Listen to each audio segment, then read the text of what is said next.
甲巴海变奏曲加开序幕，嘉义高中第33届舞蹈班毕业舞典由23年级学生演出，表现出伫学校所学习的成果。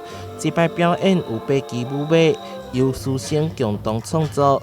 同时邀请台新艺术奖得主田孝慈好友参与编舞，运用一些所谓当代，他用访谈孩子说他们用怎样来展现自己，那用这种对谈的方式完成他的一个当代舞蹈的创作。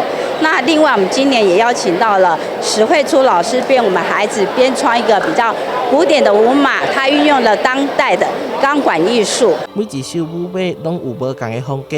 有古典，有现代元素，还有另类艺术跨协合作。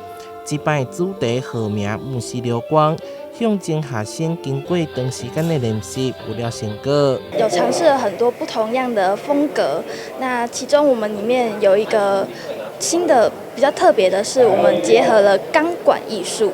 那这个钢管艺术，其实我们在练习的过程中没有想象中的那么简单，因为它必须使用到我们手部的肌肉、背部的肌肉以及我们的核心，才可以呈现出舞台上那些高难度技巧的动作。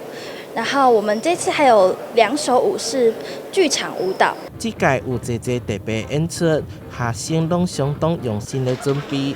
伫校内公演以后，得到不少师生好评。